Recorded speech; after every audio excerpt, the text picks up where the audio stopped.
Hello everybody and welcome back to this tutorial, and right now we're going to continue with our requests. So what we did in the previous video is we saw some of the different examples of using actual requests, such as defining your custom authentication, such as for example posting multiple encoded files, such as basically chunk encoded requests. You remember that generate with the yield function that we send to the actual server.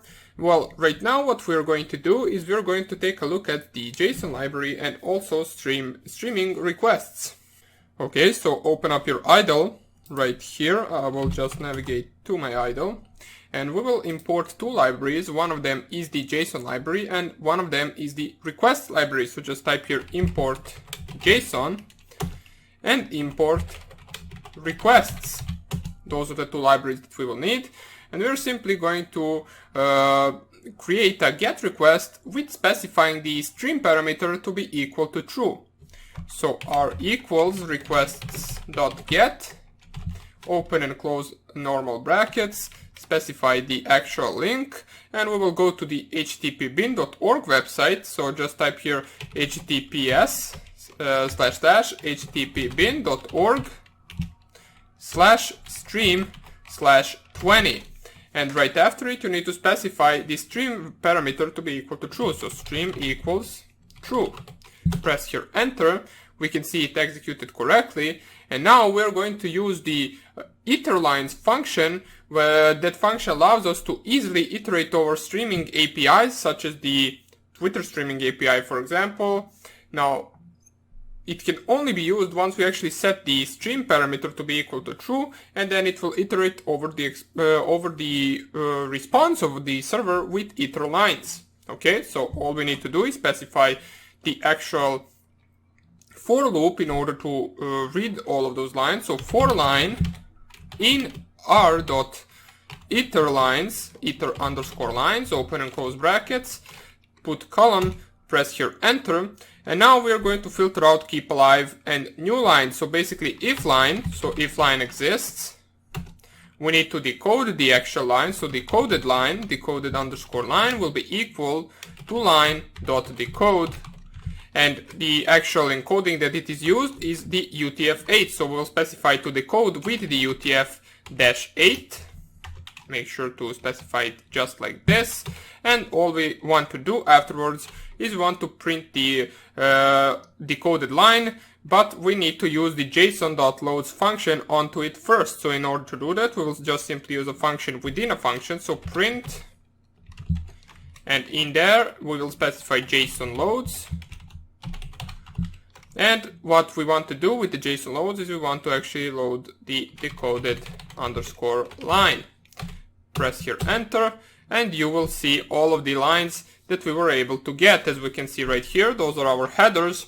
As we can see, the Python requests is where the actual request is coming from. The host that we want to visit is httpbin.org. This is the IP address right here. We can see accept encoding is enabled, JZip. Let me just find another R agent. Okay, the R agent is from where are the actual requests coming from, and we already saw those are Python requests. So we successfully were able to decode with the UTF-8 and also print the JSON loads or the JSON format of the decoded line. Now, when we are using the decoded Unicode to be equal to true, with this actual function iterlines or itercontent, because that function also exists, you will want to provide a fallback encoding in the event that this server doesn't provide one. So for example, we can do something like this. So let me just restart this real quick. Open up the idle, import JSON and import requests. And we will perform the actual request to the same website or the same page. So r equals requests.get. And there we will specify the same website. So https://httpbin.org/stream/20. And comma stream equals to true, because we know that we must have this in order to be able to perform the iterlines function. Press here enter, we perform the get request successfully, and all we want to do is check for the encoding. And in order to check for the encoding, we can access the encoding parameter with the if statement. So if r.encoding, and we want to see if there is anything. So is none. If the encoding is none, what we want to do is we want to set the encoding to be equal to UTF-8. So in order to do that, we can simply just type here if r encoding is none, then r.encoding is equal to UTF-8. Once you specify that, press here enter, press enter once again, and right now we can actually continue with the similar thing that we did in the previous actual example, which is for line in r.iter_lines. We will specify the code underscore Unicode to be equal to true. Also, don't forget the column at the end because we are using the for loop. Press here enter, and now we check for the line. So if line, then we want to print the JSON data of that line. So JSON underscore, or pardon me, dot loads from the line. And you will see that we get printed out the exact same thing. Now, and one warning that you might want to consider is that the iter lines is not retrans safe. Basically, calling this method multiple times can cause some of the received data to actually get lost or to be lost. Now, in case you need to call it from multiple places, use the resulting iterator object instead. Now, basically, what I mean by that is that you want to first save the first line for later, or you will just skip it, and then afterwards you want to enter the for loop. Okay? And basically that would be all about the actual JSON library that we'll use in order to actually print our own request in the JSON format. We also use the encoding, we also use the new function that we haven't encountered before, which is this iterLines function. And right now what we're going to do is we're going to take a look at using proxies in the actual Python requests library. So go right here. If you need to use a proxy, you can configure individual requests with the proxies argument to any request method. So all we need to do is first of all import requests, and you need to specify your own proxies. It is rather simple. So proxies can be equal, and then right here specify for the HTTP and HTTPS. So let's say HTTP. And you can simply just add any proxy you want. For example, HTTP, column // and then you specify the IP address that you want to use for the proxy. It doesn't even matter. Now, if you have one, specify it. If you don't have one, you don't need to specify it. And also HTTPS, you can set the same thing right here.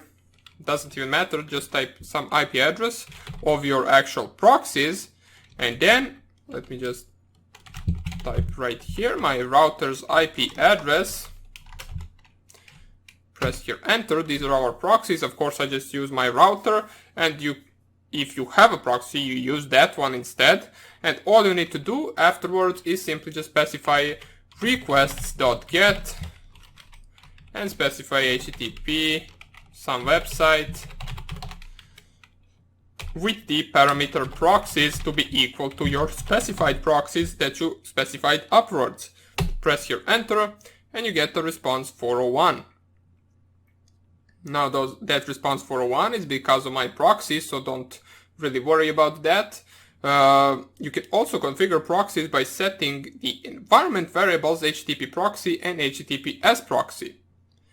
So basically you can set the variable, for example, HTTP_proxy, which is defined like this.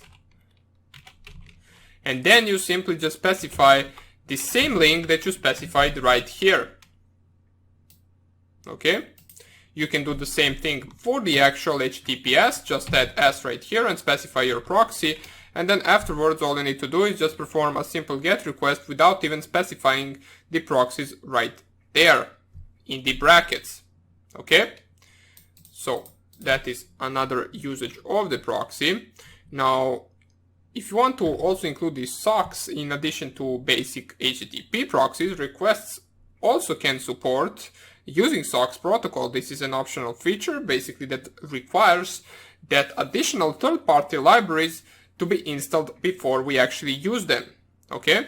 Now you can get the actual dependencies for this feature from pip. Now, our usual pip, we need to open up our command prompt, navigate to our Python 3 scripts library where we can actually access pip. So cd app data, cd local, cd programs.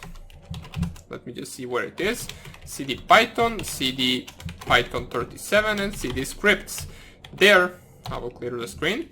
There we can actually install the required requests or SOX library. In order to do that, you can simply specify pip install requests, and after request you open and close the square brackets, and in between the square brackets you specify SOX. Press here enter, and what pip will do is it will install the desired library for you. Okay, as it says right here, successfully installed PySOX.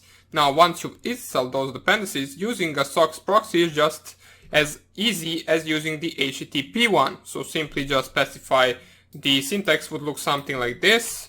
Instead of specifying proxies like this right here, you can specify them with using SOX, something like this. So proxies equal, open and close big brackets, and then specify in the dictionary like format, so HTTP, then another single quote, SOX5, because SOX5 is mostly what you're going to use, then user, column pass, at host, and then column port.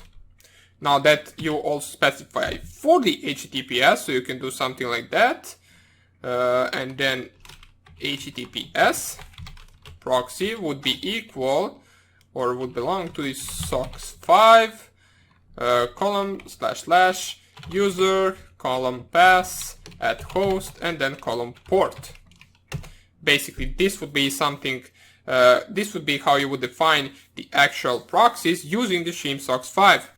And this SOX5 actually causes the DNS resolution to happen on the client rather than on the proxy server.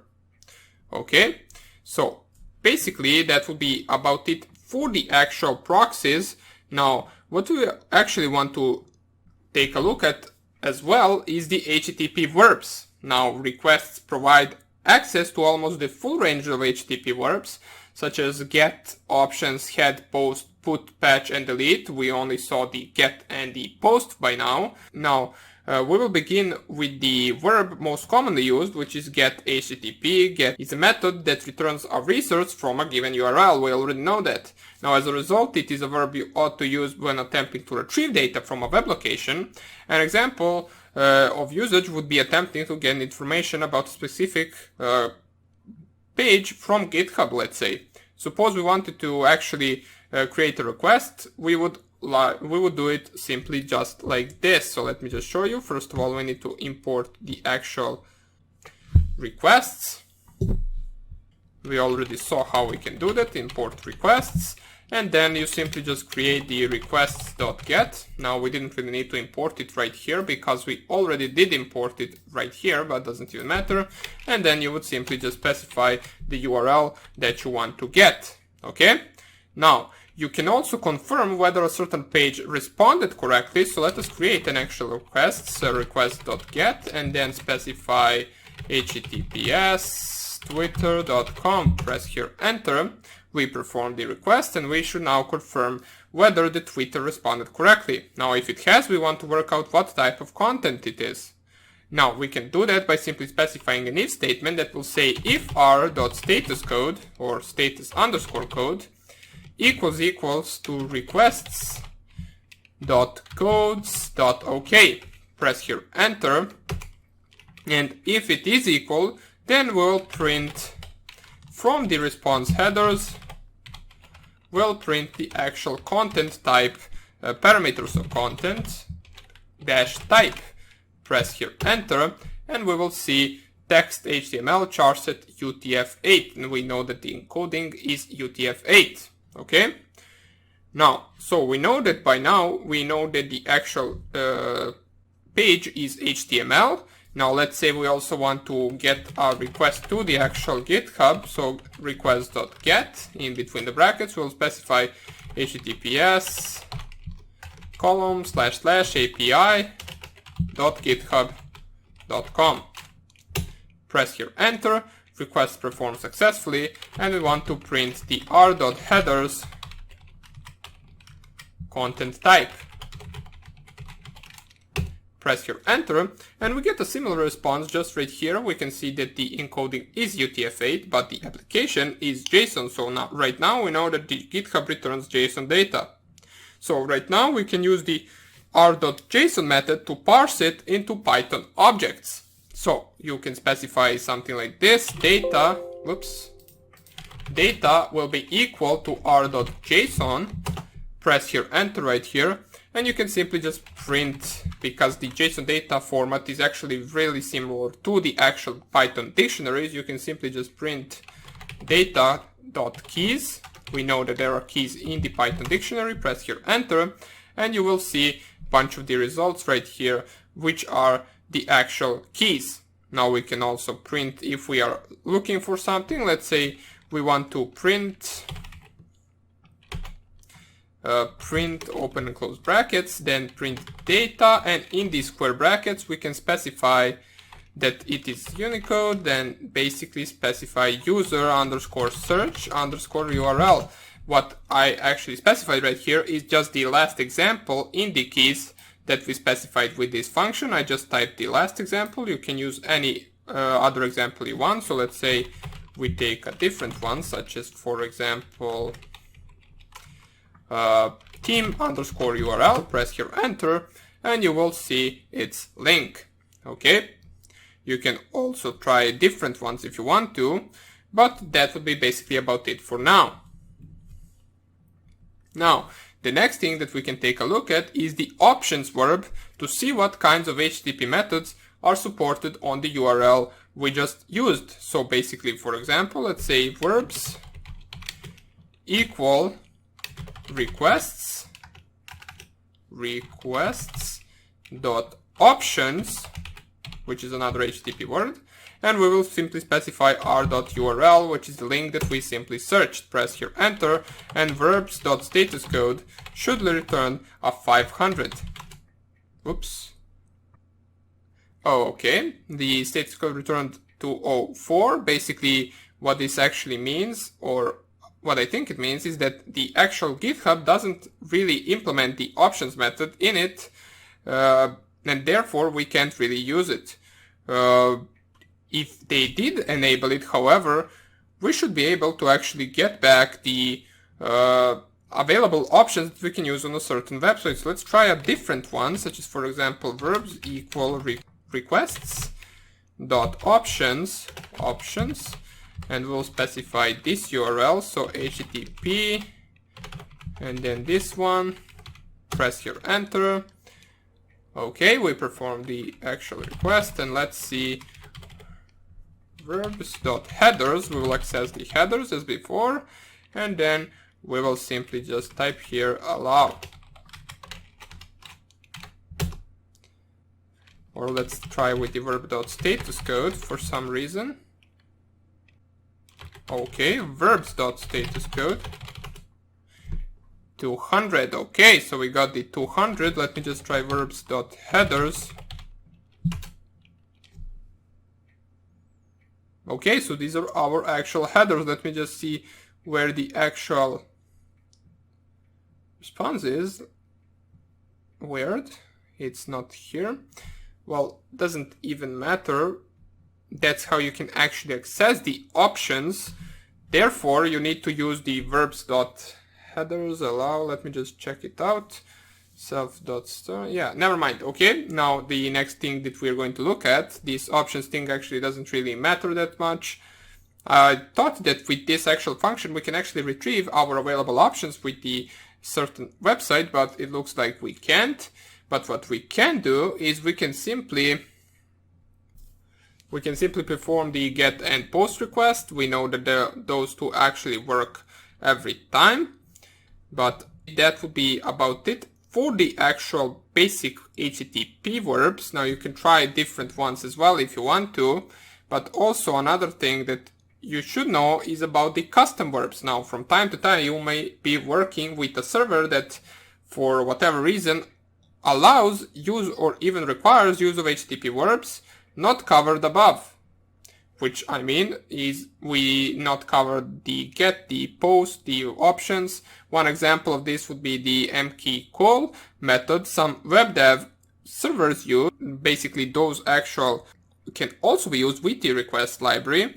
These make use of the built-in request method. For example, let's say we have r equal requests dot request, and then you would simply specify if the actual server uses, you would specify mk call and then comma URL and then the data equals data if there is any data to actually send to the server. That is the syntax, so that is also something you can do. And basically that would be about it for this tutorial. Now we took a look at a lot of stuff actually. We took a look at the different verbs that the HTTP protocols use. We took a look at the encoding. We changed the encoding. We also took a look at the JSON library and also printing the data in JSON format. So that would be about it for this actual request library, and we will continue coding in the next section. So hope I see you there and take care. Bye.